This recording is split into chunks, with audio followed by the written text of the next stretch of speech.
আসসালামু আলাইকুম শ্রোতারা, স্বাগতম আমাদের গপ্প বাই করি চ্যানেলের এই গভীর উপলব্ধিময় পর্বে। আজ আমরা আপনাদের জন্য নিয়ে এসেছি দ্য বুক অফ মির্দাদের পঞ্চম অধ্যায়ের বাংলা রূপান্তর। এই গ্রন্থ শুধুমাত্র একটি কাহিনী নয়, এটি এক আধ্যাত্মিক যাত্রা, এক অন্তর্জগতের সন্ধান। যারা আত্মিক উন্নতি, ধ্যান এবং চিরন্তন সত্যের সন্ধান করছেন, তাদের জন্য এই বই যেন এক অমূল্য দিশারি। আমি আন্তরিকভাবে জানিয়ে রাখতে চাই, আমার গলা একটু খারাপ, হালকা ঠান্ডা লেগেছে, তাই কোথাও যদি শুনতে কিছুটা অসুবিধা হয় তা দয়া করে সহানুভূতির চোখে দেখবেন। আসুন শব্দের প্রতি শব্দে আমরা ডুবে যাই মির্দাদের জ্ঞানের গহ্বরে, যেখানে প্রতিটি বাক্য এক একটি দরজা, যা খুলে দেয় হৃদয়ের পথ। শুনতে থাকুন, অনুভব করতে থাকুন। অধ্যায় 1 থেকে অধ্যায় 4 পর্যন্ত যতটুকু আমি পাঠ করেছি তার আমি মূল অংশটুকু এখানে তুলে ধরতে চাই। দ্য বুক অফ মির্দাদের প্রথম 4টি অধ্যায় আমাদের নিয়ে যায় এক দূর দূরান্তের পাহাড়ের কোলে অবস্থিত এক রহস্যময় মঠে, যেখানে একদল সাধক জীবনের গভীর সত্যের সন্ধানে রয়েছে। এই মঠের প্রধান মির্দাদ, যিনি একজন মহান আধ্যাত্মিক গুরু এবং দার্শনিক, তার শিক্ষায় অনুসারীদের প্রচলিত বিশ্বাস, চিন্তা ও দৈত্যতার বাইরে যাওয়ার আহ্বান জানান। মির্দাদ বোঝান যে মানুষ যতদিন পর্যন্ত ভালো ও মন্দ, জীবন ও মৃত্যু, আনন্দ ও দুঃখ এই বিভেদের ফাঁদে আটকে থাকবে, ততদিন পর্যন্ত আসল মুক্তি পাবে না। তিনি বলেন, এই বিভাজনগুলো আমাদের বাস্তবতাকে বোঝার পথে বাধা দেয়। প্রকৃত মুক্তি আসে যখন আমরা এই বিভাজনগুলোকে ছাড়িয়ে যাই এবং একত্ব, প্রেম ও শান্তির উচ্চতর জগতে প্রবেশ করি। মঠের অনুসারীরা মির্দাদের শিক্ষার মাধ্যমে ধীরে ধীরে নিজেদের অন্তর্জগতের গভীর প্রবেশ করতে শুরু করে। তাদের সামনে প্রশ্ন ওঠে জীবনের অর্থ, মুক্তির পথ এবং সত্যের প্রকৃতি সম্পর্কে। মির্দাদ তাদের বলে, আমাদের সত্যিকারের অস্তিত্ব কোনো বাইরের বস্তু নয়, বরং এক অনন্ত আত্মা, যা সমস্ত বিভেদের বাইরে অবস্থিত। তিনি শেখান কিভাবে এই সত্যের উপলব্ধি আমাদের জীবনকে পরিবর্তন করতে পারে এবং আমাদের আত্মাকে নিরবিচ্ছিন্ন সুখ, শান্তি ও মমতার পথে পরিচালিত করে। এই অধ্যায়গুলোতে আমরা দেখতে পাই কিভাবে মির্দাদের বাণী অনুসারীদের চিন্তা ও মননের গভীর পরিবর্তন আনে এবং তাদের জীবনে এক নতুন আলোর ঝলক নিয়ে আসে। মির্দাদ আমাদের শেখায় যে মুক্তি অর্জনের জন্য দরকার অন্তরের গভীরে প্রবেশ করা, দ্বন্দ্ব ও বিভাজনের সীমানা ভাঙা এবং সর্বোপরি সত্যিকার প্রেম ও সংহতির বোধ গড়ে তোলা। শুরু করছি দ্য বুক অফ মির্দাদের অধ্যায় 5। ধাতু গলানোর পাত্র ও চালনির কথা, ঈশ্বরের বাক্য এবং মানুষের বাক্য। ধাতু গলানোর পাত্র সেটি ঈশ্বরের বাক্য, যা সৃষ্টি করে তা গলিয়ে এক করে ফেলে। কারোর মাঝেই অবমূল্যায়ন করে না, কাউকেই তুচ্ছ ভাবে না, কারণ তার মধ্যে আছে বোঝার আত্মা, যে জানে তার সৃষ্টি ও সে নিজে এক ও অভিন্ন। সৃষ্টি বা স্রষ্টার কোনো অংশকে অস্বীকার করা মানেই সম্পূর্ণটিকে অস্বীকার করা, আর সম্পূর্ণকে অস্বীকার মানেই নিজেকেই অস্বীকার। এজন্যই ঈশ্বরের বাক্য সর্বদা উদ্দেশ্য ও তাৎপর্যে একাকার। অন্যদিকে চালনী সেটি মানুষের বাক্য, যা সৃষ্টি করে তা একে অপরের বিরুদ্ধে দাঁড় করায়। এটি সবসময় কিছু একটা বেছে নিয়ে বলে এটা বন্ধু, অন্য কিছু বাদ দিয়ে বলে এটা শত্রু। তাই প্রায় দেখা যায় গতকালের বন্ধু আজকের শত্রু হয়ে যায়, আবার আজকের শত্রু কাল হয়ে ওঠে বন্ধু। এইভাবে চলতে থাকে মানুষের নিজের বিরুদ্ধে নিষ্ঠুর ও নিষ্ফল যুদ্ধ। কেন? কারণ মানুষের নেই সেই পবিত্র আত্মা, যেটি তাকে বোঝাতে পারে সে এবং তার সৃষ্টি এক ও অভিন্ন। একজন শত্রুকে দূরে ঠেলে দেয়া মানেই একজন বন্ধুকেও দূরে ঠেলে দেয়া, কারণ বন্ধু ও শত্রু এই শব্দ দুটোই মানুষের আমির সৃষ্টি। যা কিছু তুমি অপছন্দ করে ত্যাগ করো খারাপ বলে, সেটাকেই কেউ না কেউ কোনো না কোনো কিছু আবার ভালো বলে গ্রহণ করে। একটি জিনিস কি একসাথে দুটো বিপরীত হতে পারে? না, এটা আসলে ভালো বা খারাপ কিছুই নয়। তোমার আমি তাকে খারাপ বানিয়েছে, অন্য কারো আমি তাকে ভালো করেছে। আমি কি বলিনি, যা সৃষ্টি করতে পারে তা ধ্বংস করতেও পারে? যেমন তুমি শত্রু সৃষ্টি করেছ, তেমনই তাকে অপ্রত্যাশিত করে তুলতে পারো, বা আবার নতুনভাবে বন্ধু হিসেবেও সৃষ্টি করতে পারো। তবে তার জন্য তোমার আমিকে ধাতুর গলানোর পাত্র হতে হবে। তোমার প্রয়োজন বোঝার আত্মা। তাই আমি বলি, যদি কিছু প্রার্থনা করতে চাও, প্রথম ও শেষ প্রার্থনাটি হোক বোঝাপড়ার জন্য। কখনো চালনির মতো শব্দ ব্যবহার করো না আমার সাথীরা। ঈশ্বরের বাক্য জীবন, এবং জীবন নিজেই একটি ধাতু গলানোর পাত্র, যেখানে সব কিছু গলে এক হয়ে যায়, সব কিছুই নিখুঁত ভারসাম্যে থাকে, সব কিছুই তার স্রষ্টা পবিত্র তিত্বের উপযুক্ত। তাহলে তোমার জন্য তা কত বেশি উপযুক্ত। চালনির মতো হইও না আমার সাথীরা। তাহলেই এমন এক মহত্বের মধ্যে দাঁড়াতে পারবে যা হবে সীমাহীন, সর্বত্রগামী, যা কোনো চালনির মতো সংকীর্ণতায় ধরা পড়বে না। চালনির মতোই হইও না আমার সাথীরা। প্রথমে ঈশ্বরের বাক্যের জ্ঞান চাও, যাতে নিজের বাক্যকেও চিনতে পারো। আর একবার নিজের বাক্যকে চিনে ফেললে তখন নিজের চালনীগুলোকে আগুনে ছুঁড়ে ফেলবে। তোমার বাক্য ও ঈশ্বরের বাক্য দুটোই এক, শুধু তোমার বাক্য এখনো আবরণে ঢাকা। মির্দাত চায় তুমি সেই আবরণগুলো ফেলে দাও। ঈশ্বরের বাক্য তা হলো অকালের কাল, অপরিসীম স্থান। কোনো কাল কি ছিল যখন তুমি ঈশ্বরের সাথে ছিলে না? কোনো স্থান কি আছে যেখানে তুমি ঈশ্বরের মধ্যে নেই? তাহলে কেন তুমি চেইন পরিয়ে দাও অনন্তকালকে ঘণ্টা ও ঋতু দিয়ে? কেন স্থানকে আটকে রাখো ইঞ্চি ও মাইলে? ঈশ্বরের বাক্য তাহলে অজন্ম জীবন, তাই অমর। তাহলে তোমার বাক্য কেন ঘেরা জন্ম ও মৃত্যুর মধ্যে? তুমি কি ঈশ্বরের জীবনেই জীবন ধারণ করছো না? তাহলে মৃত্যুহীন উৎসব থেকে মৃত্যু কিভাবে আসে? তা সব কিছু অন্তর্ভুক্ত করে। না আছে কোনো প্রাচীর, না আছে কোনো বেড়া। তাহলে তোমার বাক্যে এত ভেদাভেদ কেন? এত বেড়া আর সীমা কেন? আমি তোমাদের বলি, তোমাদের হাড় মাংস কেবল তোমার নিজের নয়। অগণিত হাত ডুবিয়েছে তোমার সাথে এক পাত্রে, এই পৃথিবী ও আকাশের মাংস পাত্রে, যেখান থেকে এসেছে তোমার হাড় ও মাংস, আর যেদিকে তারা আবার ফিরে যাবে। তোমার চোখের আলো কেবল তোমার নিজের নয়।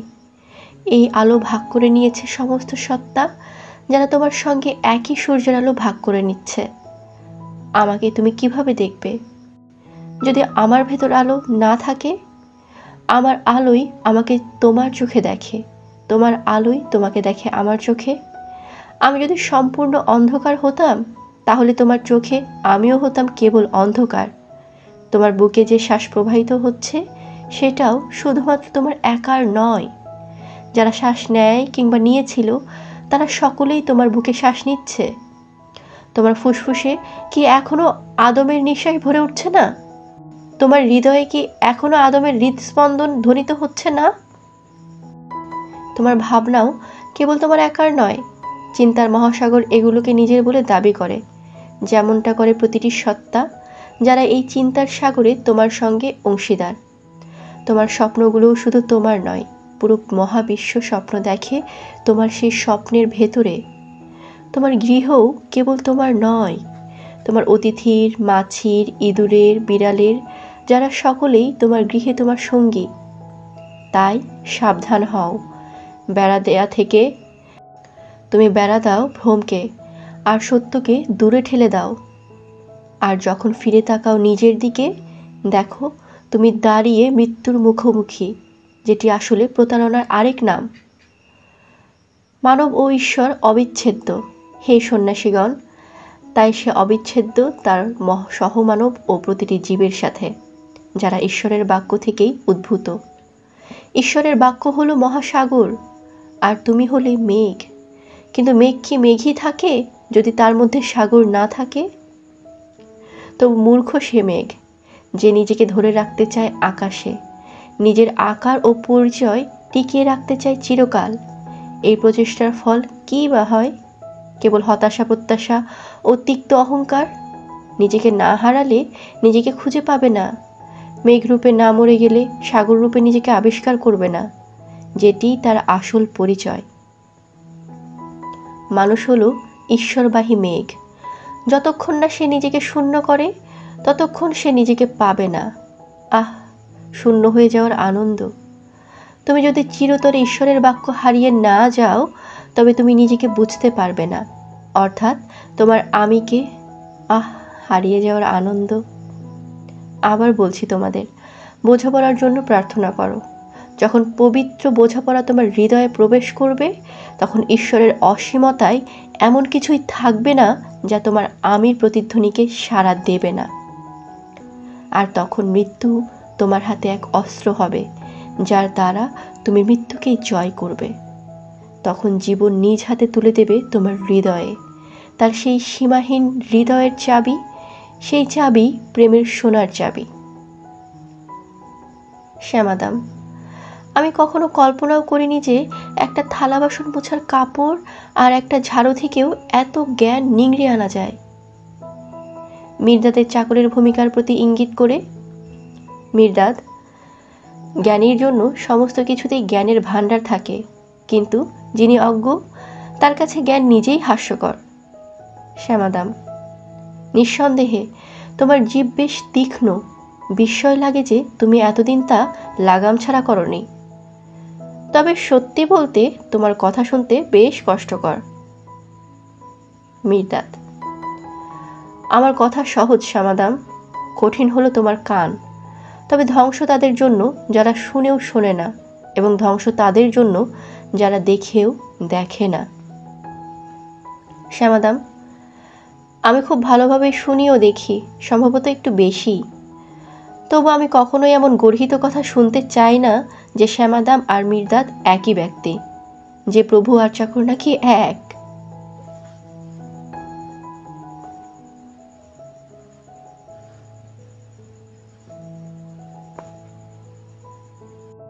এই অধ্যায়টির অন্তর্নিহিত অর্থ আমি এখানে বলার চেষ্টা করছি। জীবনের গভীরে লুকিয়ে আছে এক প্রশ্ন: আমার কে, আমি কোথায়? এই আমি কি শুধুই আমার শরীর, আমার নাম, আমার ঘর, নাকি এর বাইরে কিছু? মির্দাদ বলেন, ঈশ্বরের বাণী একটি গলন পাত্র, সব কিছুকে এক করে ফেলে, কাউকে ছেঁকে ফেলে না, কেউ অযোগ্য নয়। কিন্তু মানুষের বাণী যেন একটা ছাঁকনি, একদিকে বন্ধুকে রাখে আর একদিকে শত্রুকে ফেলে দেয়। এই ছাঁকনির মাঝে আমরা ভুলে যাই, যাকে তুমি শত্রু ভাবছো অন্য কেউ তাকে ভালোবাসছে। তাহলে সত্যকে তোমার আমি বলছে এক কথা, অন্যের আমি বলছে অন্য কথা। মানুষ একটি ঈশ্বরবাহী মেঘ, সে যদি নিজেকে না ছাড়ে, নিজের সত্তাকে ফাঁকা না করে, তবে সে নিজেকেই চিনবে না। তাই মির্দাদ বলেন, নিজেকে হারাও তবেই নিজেকে পাও, নিজেকে গলাও তবেই ঈশ্বরকে জানো। সবচেয়ে বড় প্রার্থনা, বুঝতে শেখো। যখন তোমার হৃদয়ে জেগে উঠবে সত্য উপলব্ধি, তখন তুমি আমি বললেই গোটা বিশ্ব সাড়া দেবে। তোমার সুরে সুরে সুর মিলেবে জীবন। যে জীবন বুঝে ফেলে তার স্থান সব সীমার উপরে। তোমার আমি যদি ভাঙতে শেখে, তবেই তোমার হৃদয় খুলবে ভালোবাসার সোনালি চাবি দিয়ে। আর তখন মৃত্যু নাই, মৃত্যুই তোমার অস্ত্র হবে মৃত্যুকে জয় করার।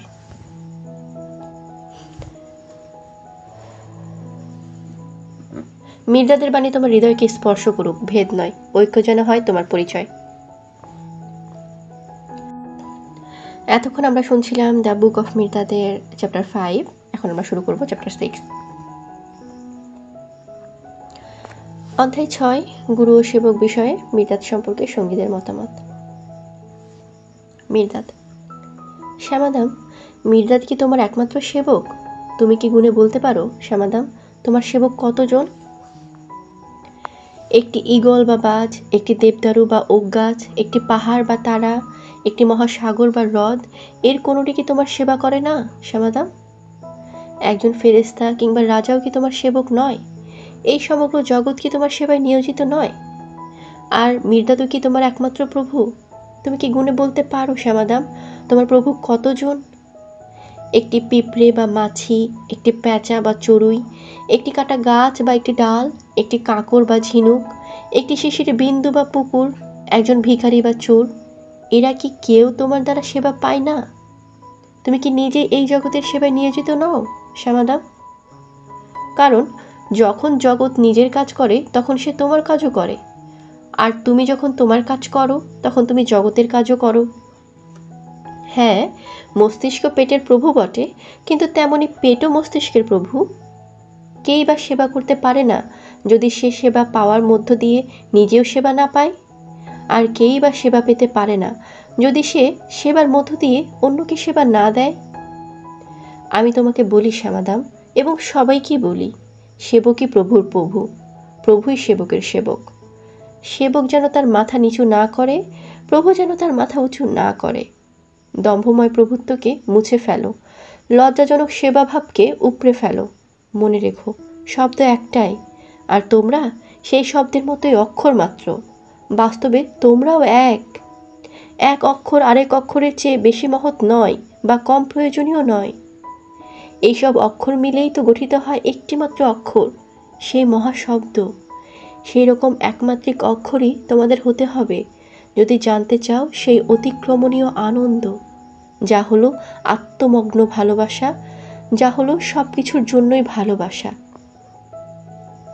আমি এখন তোমার সাথে প্রভুর মতো নয়, সেবকের মতোও নয়, ভাইয়ের মতো কথা বলছি শ্যামাদাম। তাহলে কেন তুমি এত বিচলিত আমার কথায়?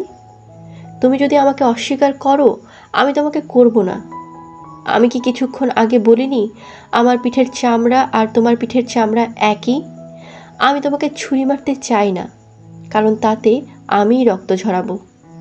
তুমি যদি নিজের রক্ত বাঁচাতে চাও, তাহলে তোমার জিভকে মুড়ে রাখো, তোমার হৃদয়কে আমার কাছে খুলে দাও, যদি চাও তা যন্ত্রণা থেকে রক্ষা পাক। একটি জীব না থাকাই অনেক ভালো, যদি তার শব্দ হয় কাঁটা আর ফাঁদ, আর শব্দ সবসময় আঘাত করবে আর ফাঁদ পেতে রাখবে, যতক্ষণ না সেই জীব পবিত্র বোঝাপড়ায় পরিশুদ্ধ হয়। আমি তোমাদের হৃদয় খুঁজে দেখার আহ্বান জানাই, হে সন্ন্যাসীগণ। আমি বলি, হৃদয়ের সব বাধা ছিঁড়ে ফেলো। আমি বলি, নিজের আমিকে যে কাপড় দিয়ে তোমরা নিজেই জড়িয়ে রেখেছ তা খুলে ফেলে দাও, যাতে দেখতে পাও সেই আমি আসলে ঈশ্বরের বাক্যের সাথে একীভূত, যা চিরকাল নিজের সঙ্গে এবং সেই সব জগতের সঙ্গে শান্তিতে রয়েছে যেগুলো তারই থেকে উচ্চারিত। এই রকমই শিক্ষা দিয়েছিলাম আমি নূহকে, এই রকমই এখন তোমাদের শেখাই। নারন্দা, এই কথা বলেই মির্জাদ নিজের কক্ষে ফিরে গেলেন, আর আমরা সবাই গভীর লজ্জায় নিস্তব্ধ হয়ে পড়েছিলাম। একটা প্রায় ভারী হয়ে ওঠা নিস্তব্ধতার পর সঙ্গীরা একে একে ছড়িয়ে পড়তে শুরু করলো। প্রত্যেকে চলে যাওয়ার আগে মির্জাদ সম্পর্কে নিজের মূল্যায়ন জানিয়ে গেল শ্যামাদাম। একজন ভিখিরি, রাজমুকুটের স্বপ্ন দেখছে। মিকায়ন, সে এক গোপন যাত্রী, সে নিজেই তো বলেছে এই রকমই শিক্ষা দিয়েছিলাম নূহকে। আবিমার, একটি গুলিয়ে যাওয়া সুতোর চাকার মতো। মিকাস্টার, ভিন্ন কোনো মহাকাশের একটি তারা। বেননুন, তার বুদ্ধি অসাধারণ, কিন্তু সে নিজেই তার বিরোধের ভেতরে হারিয়ে গেছে। জামোরা, একটি আশ্চর্য বীণা যার কোনো চেনা সুর নেই। হিমবাল, একটি ভাসমান শব্দ, বন্ধুবৎসল কান খুঁজে ফিরছে।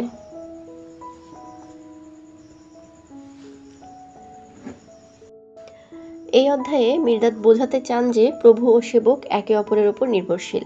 প্রকৃতপক্ষে এই দুটি পরিচয় আলাদা কিছু নয়, বরং পরস্পর সম্পর্কিত।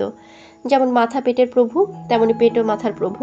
তিনি বলেন, কেউ কাউকে সেবা করতে পারে না যদি সে নিজেও সেবা না পায়। মির্জাদের চোখে সমগ্র বিষয় একে অপরের সেবায় নিয়োজিত, পাহাড়, তারকা, পশু পাখি, এমনকি একজন ভিখারিও। তাই অহংকার কিংবা লজ্জা এই দুইকেই দূর করা উচিত। মানুষ যেন নিজেকে সবকিছুর অংশ হিসেবে দেখে, কারণ আমরা সবাই সেই ঈশ্বরের শব্দ, দ্য ওয়ার্ড এর অংশ, যার প্রতিটি অংশই সমান গুরুত্বপূর্ণ। এরপর মির্জাদ তাদের হৃদয়ে খোলার কথা বলেন, আত্মজ্ঞান অর্জনের আহ্বান জানান, যাতে তারা নিজেদের আমিকে ঈশ্বরের সঙ্গে একাকার করতে পারে। তবে তার এই গভীর কথাগুলি সবাই একভাবে নেয় না। মির্জাদ চলে যাওয়ার পর সঙ্গীরা ভিন্ন ভিন্ন মত প্রকাশ করে। কেউ তাকে পাগল, কেউ আধ্যাত্মিক পথিক, কেউ বিভ্রান্ত, আবার কেউ অসাধারণ এক আলো হিসেবে দেখে। প্রভু ও সেবক আলাদা কিছু নয়, তারা একে অপরের উপর নির্ভরশীল এবং মূলত সমান। সমস্ত সত্তাই একে অপরের সেবা করছে। এই পারস্পরিক সেবার মধ্যেই ঈশ্বরের পরিকল্পনা কাজ করে। নিজেকে অহংকার বা লজ্জা থেকে মুক্ত করে সকলের সঙ্গে ঐক্য স্থাপন করো। গভীর সত্য সবাই বোঝে না, তবু সত্য তার নিজ শক্তিতে স্থির থাকে। এই ছিল দ্য বুক অফ মির্দাদের অধ্যায় 6। নীরবতা আমাদের অনেক কিছু শেখায়, আর মির্দাদ সেই নীরবতার ভাষাতেই কথা বলেন। আপনাদের সঙ্গের জন্য ধন্যবাদ। সামনে আরও অনেক কথা, আরও অনেক উপলব্ধি অপেক্ষা করছে। পরের অধ্যায়ে আবার দেখা হবে ইনশাআল্লাহ। ততক্ষণ পর্যন্ত শান্তিতে থাকুন, শ্রবণে থাকুন। ধন্যবাদ।